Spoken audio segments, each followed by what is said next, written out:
So far kicked off. I know it's been a little bit since I've been on. I just had to take a break, and all that. But I decided to put together this little like guitar awards thing because I've really put out a lot of testing out guitars this year. Probably most I've done out of any year of doing this channel. So I was like, looking at the eight I have on the rack, and the two racks I have, and I was like, I'm gonna do like best to worst, basically for the money. And like the one I actually thought out of all eight that wasn't the best was actually kind of shocking. It's not to like upset anybody or nothing like that. It's just out of all the ones I have, it just wasn't the one that you think was the best, or just it's not on par with the rest of them because of and how I judge the guitars is how much time I had to put into extra time underneath or bench time, if you will, like having to do extra fret work because factories didn't the factories didn't work on the frets long enough, or more neck adjustments. The electronics needed work, just stuff like that. Usually I just like having to what is it? Just have to do a neck setup, neck adjustment, adjust the bridge. Because for me, I usually like a quarter, 0.25, like you've seen on most of my videos, to what is it, 1.5 millimeters, because I like very low tuning, because you don't, or not low tuning, I apologize, really low action, because you're not supposed to have the strings looking like it's on slide guitar. It's supposed to be low action unless your preference is a little bit higher action, like point fit, point, 0.50 or half a millimeter, yeah, half a millimeter and all that. So that getting into a little bit more, it's just like certain guitars you can't go as low as a quarter, so I try to get it as low as I can to make it adjust. And if a guitar can't do it, in my mind, it's not a good guitar. It has to, but that's usually like if the frets are very, if they're not shallow, but they're standing really tall, kind of thing. I don't like those kind of frets. I've noticed over the years I like medium to medium jumbo kind of style. I don't like them standing very tall. Nice, nice round. But that actually brings up the guitar. I'm actually getting. Two guitars are actually sharing the top award this year, just for the fact that the price, what comes with them. Hey, thanks, buddy. Yeah, I'm having a good day. It's what is it? Almost 8:30 at night here in Arizona. Yeah, I appreciate you loving the streams, man. How you guys doing? Yeah, it's wow. Just jumped up with everything. So, but yeah, digressing back. This guitar I'm holding right now, the Groat, and the another one is actually sharing the. Hey, thanks for subbing. I appreciate it. This guitar, the Groat, and another one I'll show right after it. I'm actually having it share the number one spot for this year, because not just the price, the features, playability. I mean, you name it, we put it out and all that. Uh, on sale this year, say November, yeah, about end of November, not towards Black Friday or whatever anybody wants to call it this year. I think it was three colors: the seafoam green, brown, and I think it was an amber. It was going for $100, like 99, 97, and the original price is normally uh, what is it? Is normally like a 167.98, something like that. And so I bought. I was like, let's try it out. What's it, $100? You can't really go wrong with that. But roasted maple neck. Uh, one piece. So you have the maple fretboard, stainless steel frets. Then you have um, a coil tap on the bridge, and each one of these knobs are basically volume knobs for each pickup. Hey, thanks, buddy. You have a good day too. Oh, nice. You got a drum set? That's what I need. I just have drum programs right now, so I'm having to go through which drum programs are gonna fit. What is it? My the rest of my album I gotta record and all that. But yeah, this guitar is really sweet. If you actually look at the body style, it's actually modeled after a Ernie Ball Stingray because it's not your normal Strat because it has the teardrop pick guard. It's very pearloid, and I'll try to get a little bit closer for you guys. So even the inlays, they could be, they're fake or whatever, but it has the abalone look. Then you got the truss rod right there. I actually just turned 40 yesterday.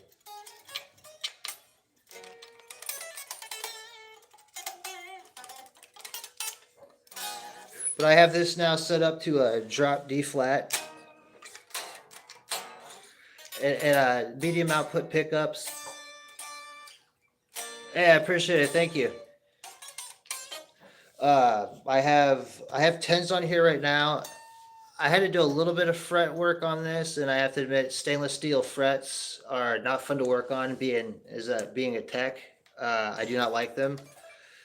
As a player, I think they're great, but this guitar right here, I give a 9 out of 10. And if you're a seasoned player, like, don't even think about the price. Like, price is irrelevant anymore when it comes to guitars. And this is coming from someone that's been playing 25 years, done everything and anything you could think of when it comes to being in bands and stuff like that. And not saying 100, saying that what is it?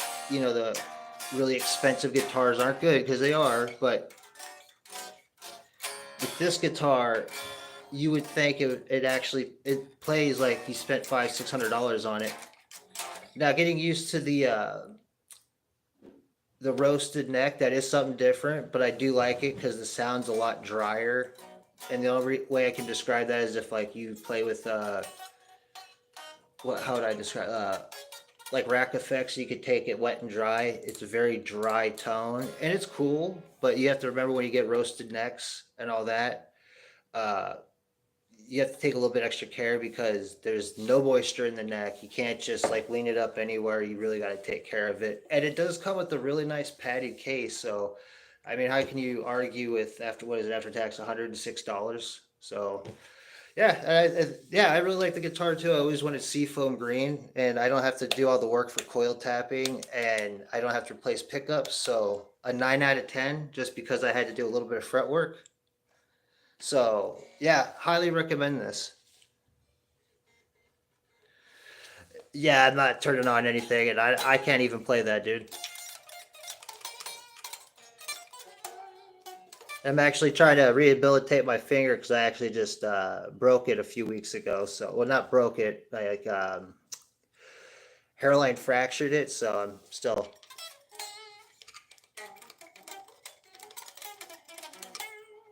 So on to the next guitar, and this one is my personal favorite. This was my personal birthday gift I got for myself. This is one actually a lot of people really liked. Because I'm a huge Meshuggah fan. The Tario, or the G-style 8-string guitar that you can see on Amazon or eBay for $220. This thing is an absolute beast. 9 to 80. Listen to that. 9 to 80 gauge strings. Severely low action. And if you're wondering what kind of pickups are those, they're called Bellcats. They're actually modeled. Bellcats are on your Jacksons, your overseas Jacksons. I actually have a Jackson here. I'll show you that they're Bellcats. This sounds, it's a 26.5-inch scale because I was measuring it and all that. It says on their descriptions it's 25.5. No, it's 26.5, and it sounds nice. I have it in drop E right now. I had to actually replace the nut because it was cut a little too shallow on the high E, and I used the Graph-Tech, and this thing just stays in tune. And I don't know how else to describe it. I mean, I wish I could play the amp right now, but having neighbors that have kids and all that, I mean, I'd get the cops called on me, and I don't want that right now. But the neck is very comfortable. It's a 5-piece maple and walnut, and it's a very thin maple and walnut. Like I have a vintage Ibanez AX7221 that was built in 2001 in the same factory as Court. And excuse me, dinner. And that neck's very chunky and thick. This is very thin, and I've played Harley Benton fan fret 8 strings. I've played the Ibanez RG8. That thing's really uncomfortable to play, and you're spending like $550, I believe it is, after tax, or close to $550. This play is way better. It's lighter. The pickups are a lot more not rounded out, but they have more clarity to it.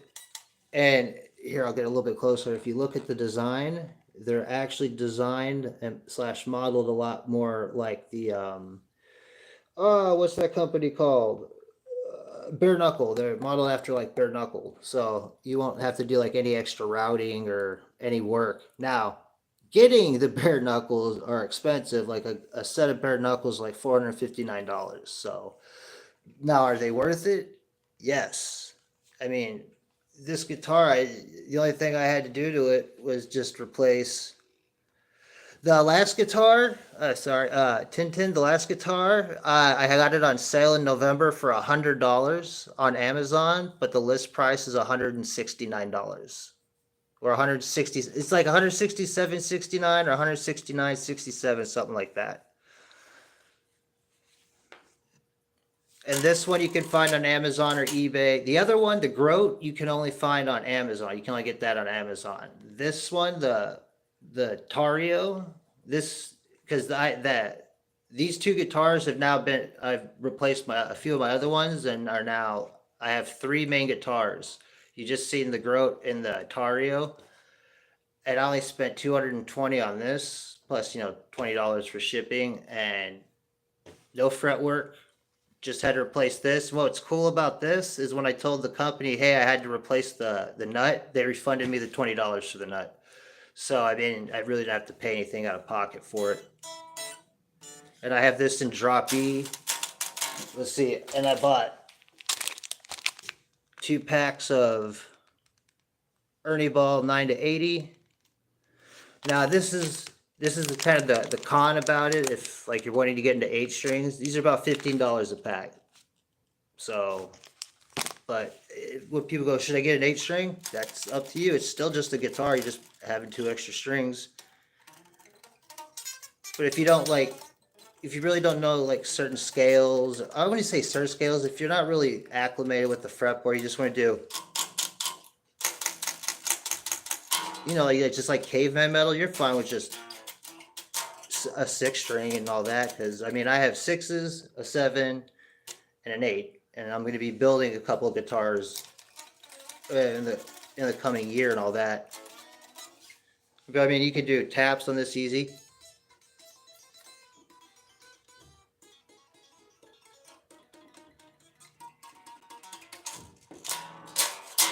But yeah, beautiful burl, laminate top. I customized the green. Green's like my favorite color, so as you can tell on all my guitars. The tuning pegs, I was really concerned about them at first, and then once I got it all tuned up and acclimated to Arizona temperature and all that, things fine. You just you get it set up for your specifications. I like my necks completely flat, and yeah, it plays perfect. And here, let me get it as close as I can. That's how low. Oh. See if I can get it a little bit better. That's how low I have my action. Pretty low. And that's as high as I can get the pickup. So now, so those 2 right there, I rate the 8 string, I give a 10 out of 10. The Groat, I give a 9 out of 10. Now we're going to move on to 2 guitars I bought secondhand, but they're up there. And because I mentioned it earlier, this is my other main guitar, which is a Jackson JS34QM, which just means quilted maple. So what I did is because I like 80s sounds and all that, like 80s guitars, and I started out playing on Floyds. I took out the Jackson pickup and put it in one of the other guitars that I'm going to be reviewing towards the end. And what I did after that is I made it push pull. So, but the problem is the push pull pot they sent me was reverse. So where you would turn the guitar, the volume down, it actually turns it up. But I kind of like that because when you're holding the trim bar, you're kind of like playing with the volume knob. It ends up working out in a weird way. But I have this in what I call Van Halen tuning. And or Slayer tuning because I bought myself. I know it's kind of funny tablature books this day and age, but having a bad neck and back, and that's disability and all that. So I get the music stand so I could actually sit there and that's I'm funny like that. I like stuff like that. I don't like really sitting on my phone, but this guitar, like if you're wanting how to describe, if you're really wanting something like metal, thrash, versatile, gorgeous looks. I mean, this is how much I color code everything. All my guitars pretty much are DiMarzio pickups and all that. I got this for $250 used, and no fretwork I had to do. It's maple on maple, one piece. Got your hockey stick style neck. I started out playing Jackson, so I'm a huge Jackson guy, especially after what is it, Fender Bottom in 2002. And what's cool about these ones, the newer style Jacksons, if you look at the Floyds, they're actually modeled after the Floyd 1000s, and I took out the actual silver Floyd upgrade inside there, and I replaced it with a brass block because it makes it a lot smoother. That's why you're hearing, because I'm a huge Eddie Van Halen fan, and so I wanted to get it as close as I could. Because I have one guitar here, my first Vapor guitar. I completely modded it, spent like $600 on stuff, and about what is it? Took me almost 6 to 7 months to modify it, get the right parts, because having to wait for parts because they were back ordered, and it sounds almost identical to the Frankenstrat, just because I spent every little bit of time and nuance. But yeah, this is my thrash guitar, and I love this thing so much. Like it plays like butter. Like you don't even have to touch to put any pressure on the frets. And the reason that is it's a compound radius neck. For those that don't know, compound radius necks, you start at 12 inches and it gradually slides to 16. Sometimes it could go to 14, 15, just depends on the neck and what you're doing. Um, and it has a 5-way switch, which is really cool. And like this is like versatility at its finest, and that's why this is like my number one 6-string. And the Groat is my Deftone style guitar because it has like that new metal kind of funk to it, and I can do that's. I have to have versatility. Guitars have to have trems. Like with the extended range guitars, I let it go because they're extended range and I can do so much. And plus, trying to find any of those guitars with a trem is just a pain. With the Jackson, this right here, no issues, easy to set up. Another 10 out of 10 because you can buy these brand new for under $300, and even new you wouldn't. I didn't even know this was secondhand, and then they said, "Oh yeah, it's a secondhand guitar." Oh, okay. And then we got two left.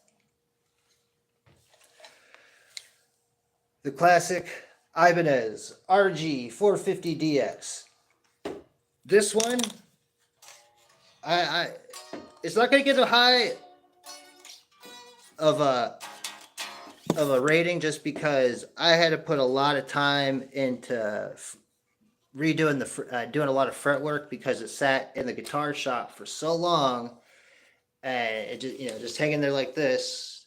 People abusing the hell out of it and all that. So I spent probably a week working on the frets, but now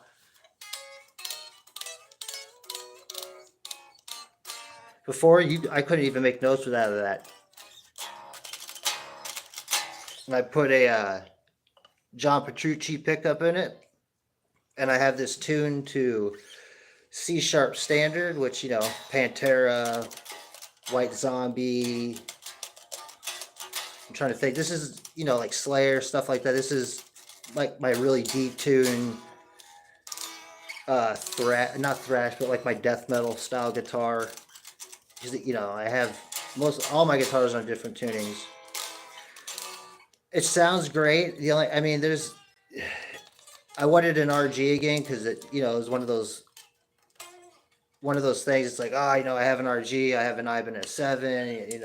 I gotta fill the void and all that. So, and plus during my tracking of my demo, I kept reaching down to, like do a dive, and I was like, okay, I need to go swap out some guitars and all that to get a trem.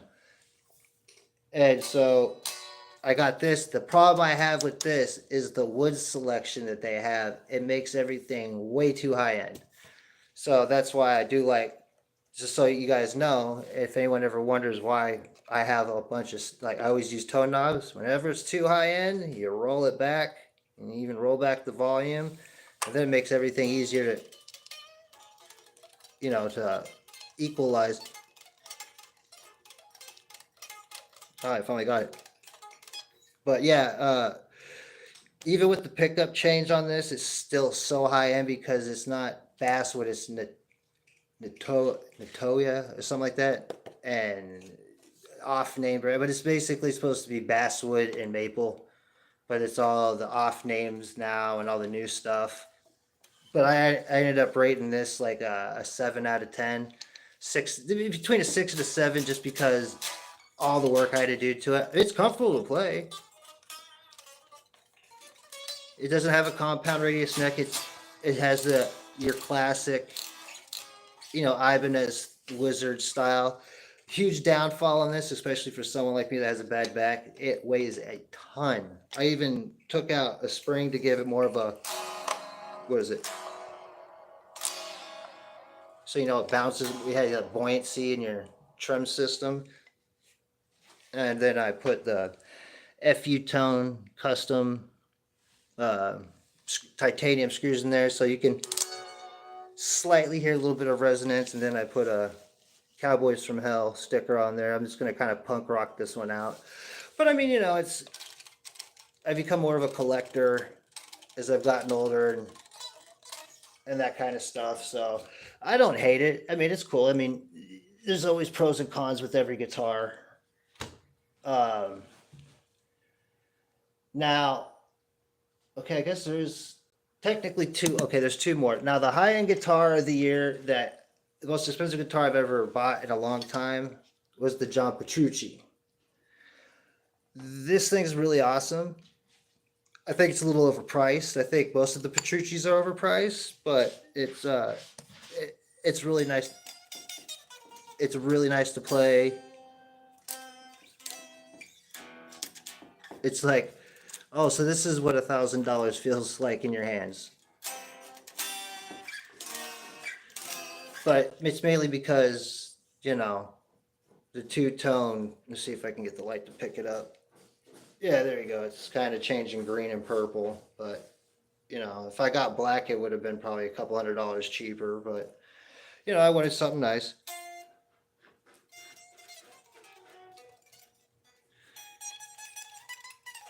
You got your truss rod right there, your standard factory pickups. I call it the Petrucci trim. I have 9.5 to 44 gauge strings, standard tuning. It's obviously the Sterling model with your Petrucci cymbal, and then the locking tuners, which these add a lot of weight to it. Honestly, I highly recommend this if like you're a fan and you want to spoil yourself. The tone's awesome. I mean, this thing crushes on sound, especially when I'm going through my huge stack with the Line 6 preamp and all that.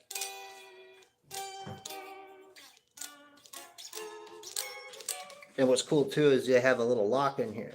I know it's probably hard to see because of the light, but it has a little Allen head, and so you don't have to worry about this swinging like crazy. I know I'm one that doesn't like that. So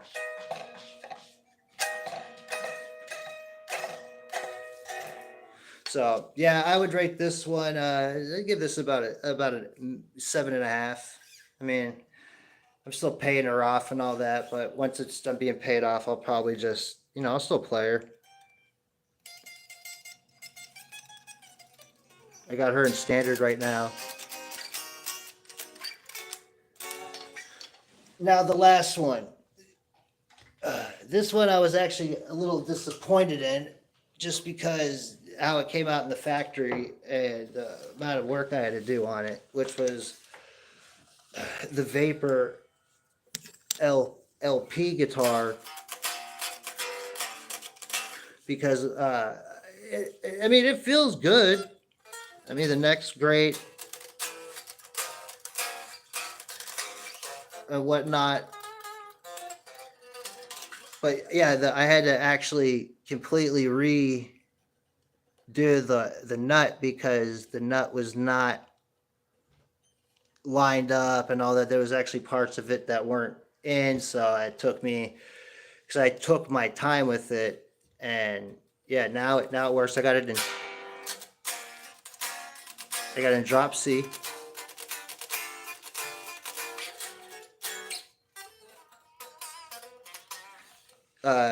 Mine's the only one that has the Lumile dots. So I am the one that actually worked on all these Vapor guitars. So if you own a Vapor guitar that is the LP model, you're looking at the tech that did it.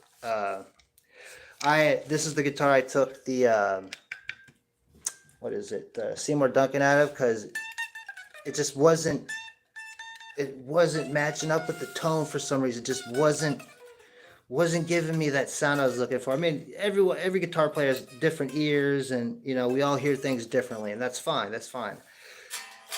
I put the Jackson pickup in here. Things started opening up. I was like, there she is. Hold on, real quick. There we go. Because it's built by the same factory that builds ESPs, as you can tell. This is just a sticker, so I did this myself. I wanted to customize it. Yeah, so I didn't even know this one had the Lumile dots until the owner Jim told me about it. So I was like, oh, okay, cool. What is it? 24 3/4 inch scale. Yeah, drop C. I'm trying to think what else I have in this, because it's a very bare bones, just, I call it caveman guitar riffs, like kind of guitar, just da da da.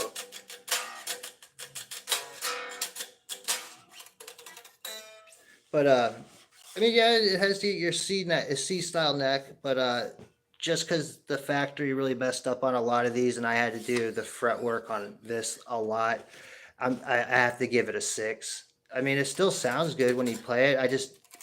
Out of all the guitars I have, I hardly picked this one up. And I don't know why. I just hardly picked this one up. I've been talking to other players and seeing if I can trade them this for a Jackson Warrior, because that's the next guitar on my collector's list. Because yeah, that's what I need is I need another what is it? metal trem guitar because I'm writing really super fast death metal stuff, and I need one more trem guitar, and that's about it. Because yeah, what I have left is just that I haven't reviewed because they weren't got this year is my vintage Ibanez 7 and my first ever Vapor, which I love that Vapor VSSH2. That thing is just a beautiful guitar, plays amazing. I have nothing but great things to say about that guitar. But I mean, I always tell people if you think if this feels like this is something like your fit, like a Les Paul, because Les Paul style bodies, it's different for everybody. Definitely give it a shot. I mean, I believe he still has. I think he calls it Clown Red, and so basically a red one, and I think a white one still left. You'll find Vapor either on my Instagram. You'll find him on my Instagram friends list, and on my YouTube. So, but yeah, that's the Guitar Awards, my first annual Guitar Awards of 2024. So the two number ones are the Groat. I think it's the model GR, or I think it's model R for regular, and the H string Tario. So these two right here tied for number one because I actually play metal, and I move between thrash and I touch a death metal and all that fun stuff. Yeah, I'm a metalhead. But just to close it up, these two right here tied for first place because the price, tone, and everything, you don't have to upgrade the pickups unless you're like, I mean, I've been playing 25 years and I'm picky, but everything sounds perfect in my ears. And plus, I wouldn't want to spend $500 just to replace these pickups, and these sound great as it is now. And for $100, perfect. And really, a roasted maple neck, can't beat that. Can't beat that. All the coil that's like a $500 guitar for $100, and then an 8-string for $220. That plays better than the Ibanez guitars and all that. I'm actually in the process right now of writing a couple of 8-string songs right now for my album. I'm hopefully gonna have that done here. I'm hoping by June or July, because it's just me on there, and I gotta finish buying a couple drum programs. I'm down a bass guitar, so I gotta get a bass. I'm trying to hire a couple people because I would like to have members in my band, not just me doing it. But we'll see. You can't rush perfection. But I appreciate everyone that stopped by and checked it out. I will put out a little bit more content as we go on. I actually, on Sunday, January 5th, I will be doing a special interview of an artist slash artist relations manager for a company who I've been friends with since since I was 15, and he's been a huge recording artist and all that, and now he works with artists at a guitar company. So I'm not going to release who it is yet because but I've known the guy for 24 some odd years and followed his bands and all that. He's been a personal friend and actually was my guitar mentor slash teacher. So just stay tuned. Keep up, and I appreciate everyone who subbed and watched and liked. Feel free to comment more and stay tuned. I'm going to show a little bit more guitar tech tricks for all you guys. And if you need any advice or anything, just let me know. Ask in the comments. And you guys take care and enjoy the rest of your holidays, everyone. Peace out.